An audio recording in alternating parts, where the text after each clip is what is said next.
When we look at the best trios in football, some say Bale, Benzema, Ronaldo, some say Salah, Mane, Firmino. I think the obvious one is Messi, Suarez and Neymar. Well, today we're going to recreate last year's tactic, the MSN Prime tactic. Now, this tactic absolutely cooks. Yes, it's a 4-3-3, but we absolutely took over, failing to lose a single game, winning every single game, scoring above 3 goals and taking a team predicted to finish 22nd. And let's just say we achieved something quite good. Let's get into the video. Be sure to leave a like and subscribe. Keep the comments coming what you want to see below. But let's get into the testing. And of course, Barcelona first. First up is going to be Barcelona, and yes, I did it. I did use the editor. I brought Suarez back, I brought Neymar back, and I brought Messi back. I had to, it's the point of the video, and surprisingly, it didn't work in terms of them being the star players. We are going to discuss that very shortly, but in terms of what we achieved, it definitely did work as we dominate the Spanish league, only failing to win one game, which is going to be against Real Madrid. Of course it is. We do win the Spanish Cup against Real Madrid in 4-1 fashion in extra time, meaning we must have scored 3 goals in that extra time stint, which is a very good game. And also the Spanish Super Cup we are going to win on penalties over Madrid, meaning we did do the treble over Madrid as we beat them in 2 finals and beat them in the league.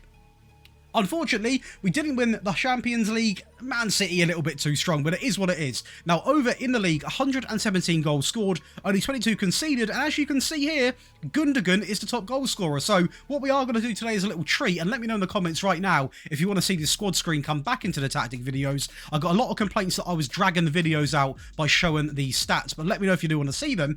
As you can see here, I did bring people back. Now, Gundogan 26 goals, Pedri 24, Messi is the... Oh, Suarez, to be fair. But as we can see down to... Where even is he? Neymar did not have a good time back at Barcelona. And it does surprise me because he's still very, very good in the game. But only Messi really doing something that did impress me, to be honest. A little bit disappointing, but it is what it is. But of course, going into the team stats, we are going to feature in a lot. Most points, most goals, the fewest shots against. Possession-wise, we're going to be in 3rd place. The fewest conceded and the most clean sheets as well. Safe to say we did definitely dominate the Spanish league. Data hub-wise, it is going to be just over 3 goals a game at 3.08 and only 0.58 conceded, with just under 15 shots a game, a very high pass completion, and a very high tackle win ratio. It's a solid tactic. Going to that Spanish Cup final, I've got to watch it because I want to see what the drama was like. Real Madrid actually do take the lead, it appears, in the 73rd minute, which means we must have got a bit of a late dramatic goal. It is 85 minutes being played, and the sad thing is, I think all of them players, or Messi's still on the pitch, into Lewandowski. Nice to see them linking up to obviously get the equaliser to push it to extra time, which then we do obviously go and score 3 goals, and it's shocking from Madrid, too cocky while playing out, and it's an own goal. Well, will go down as a Lewandowski goal, but it come off, I believe, Bellingham right there. Pedri now is going to pick up the ball into Rafinha, inside into De Jong, into Romeo, who tucks it in to the left-hand corner. 1 more goal to come to make it 4-1. Sergio Roberto plays it out wide into Martinez, down the left-hand side, takes on his man, cuts inside, and it's a wonderful finish. We'll take that. Up next, over to Paris, and I wanted to see another good front three, and PSG have got a very good front three, and that is exactly why I went with them, and we enjoyed a fantastic season, winning 31 games and only drawing 3, literally losing 0 games. 112 goals scored in the league and only 14 conceded. We're also got to win the Champions League against Bayern. I said that like it didn't mean anything. The Champions League against Bayern in 2-1 fashion, something PSG have never actually done, so we'll have to be seeing that. The Trophy de Champion we're going to win in 5-0 fashion over Toulouse, making it a very good treble winning season. Mbappe 41 goals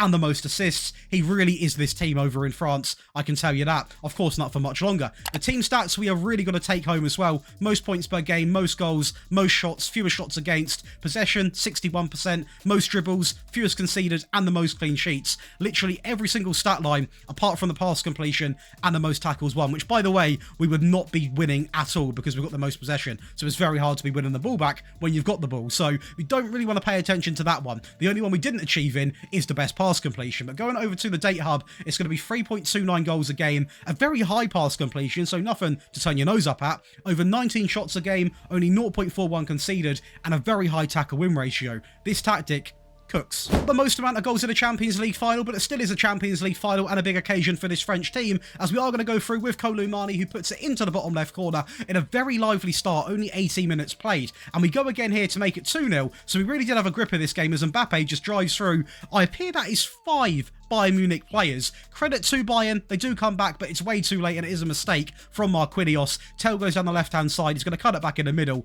It's a good finish, but a little too late. Lastly, the team predicted to finish in 20 seconds. We've actually got to scroll down to even see that, where Burton finished. We come out and we win the league, only losing 6 games. Yes, we did draw 7, but they are literally a rock-bottom team. And yes, we also dominated the stats. 107 goals, second best, 40 best when it comes to conceding. The cups were nothing too much to talk about, but let's face it, we're never going to get past City or Ipswich. Let's just be honest. Obviously, Ipswich looking like he's got to the Prem. I do keep saying it. Up the tractor, boys. We love to be seeing that. Player stats, Sam Hoskins, 19 goals and picking up the most assists. He clearly was the hard carry in the league. Now, team stat-wise, we are going to be looking at the most points per game, the fewest shots against. Goal-wise, we were not rank 1. Fewest conceded, we were rank 1. And clean sheets were basically going to be joint second with Bolton. So, not the best team when it comes to scoring goals. Only 2 behind, though. So, it is very, very close. Because we were so defensively solid, possession-wise, where were we? In third place. We were quite good on the ball as well. Defensively solid, and we could score. We got the job done quite convincingly. And the data hub is going to say exactly the same at 2.33 goals a game. Only 0.87 conceded, over 13.5 shots every single match, and an 88% pass completion, which, by the way, for a team of this calibre, I'll take any day. A little 4-0 win, obviously, over in the Sky Bet League 1 against Exeter, and this was a very, very lively start. Inside of 10 minutes, we go 1-0 up, and I will also say we went down to 10 men, so we got the job done, and still didn't concede a goal with only 10 men on the field, which is a real good testament of how good this tactic actually is, as we drive another goal into the bottom right-hand corner. A penalty, we step, we score, of course we do, into the left-hand corner. One more goal now is going to be a set piece. Fox into the top right corner, and I will say the set piece video is actually out on my channel as this video you are now watching. You can go over and watch that and get all of my set pieces. Trust me, you want to get them because they're very good. This is going to be the MSN machine. I love playing with this tactic. It's very fun, and if you've got a front three which are really, really good together, it's probably the best tactic you can use. So be sure to leave a like if you are enjoying. If you do want to get this tactic, the attacking tactic and the defensive tactic, the mobile, the console, you want the tactics early, you want priority in the request, that is rebuilds and tactics, you want rebuild files, you want tactical help, you want one-on-one tactical tweaks, you want access to the giveaways, which we sometimes do 2 every month, you can come over and join the other 3,500 people in the description below. But let's go over and talk through this MSN machine. So the goalkeeper is going to be a sweeper keeper, but it's not going to be rushing out too commonly, going to be quite a reserve role. The wingback on the right is going to have some instructions on support, on cross less often, cross from the byline and stay wider. And on the left, he's going to be on cross from the byline, shoot less often and stay wider. So a little bit different, but very similar for the wingbacks. Now both of the ball playing defenders are going to both be on the default because this tactic is actually quite attacking. Despite it looking quite a supportive tactic, it does go out and score a lot of goals, and the ball playing defenders, we don't need to go too overkill with them. The DM comes in on support, on close down more and tackle harder. The central midfield player is going to be on support, on pass it shorter and roam from position, and the Mazzala comes in on attack, on pass it shorter and close down more. If you are wondering why we've got pass it shorter on a lot of these players, it is a possession based tactic, and I will say this right now, if you are trying to score more goals, you're not as fast on possession, you can remove pass it shorter from a couple of these players, and yes, you're not going to have as much possession, but you might go out and score more goals. The inside forward on the left is going to be set to roam, stay wider and close down more, and on the right he is going to be on the exact same instructions. Now I personally didn't, because I wanted to have really good possession levels, but again, if you want to score more goals, if your players are good at finishing on the wings, you can have shoot more often. And the complete forward, you can't really replace this role unless it is with a deep lying forward that would be on attack, on close down more. Based off the custom vertical tiki-taka style on the positive mentality, we are actually going to go all the way to wide with the attack and width. We're going to play out from the back with a shorter directness match with that slightly higher tempo. We're going to be more expressive. We are also going to work the ball into the box, and on this occasion we are going to opt for low crosses. Transition, we're going to keep it nice and simple. We are going to go with counter, play into the fullbacks and the centre-backs while taking short goal kicks. And again, I will say this is not designed around the manager at the time that was playing with the MSN sort of trio. This is purely to get the best out of a front three. So there's no confusion there. This is not the manager who was playing with that team. This is purely to get the best out of a front three, and the front three today is the MSN. And lastly, we've really got to use this. We are going to go with the high pressure line of engagement, the higher defensive line more often, and prevent short goalkeeper distribution. Now for the attacking variant, if you can't quite get the job done in terms of scoring goals with the default, this is definitely going to get that job done. So the goalkeeper remains the same,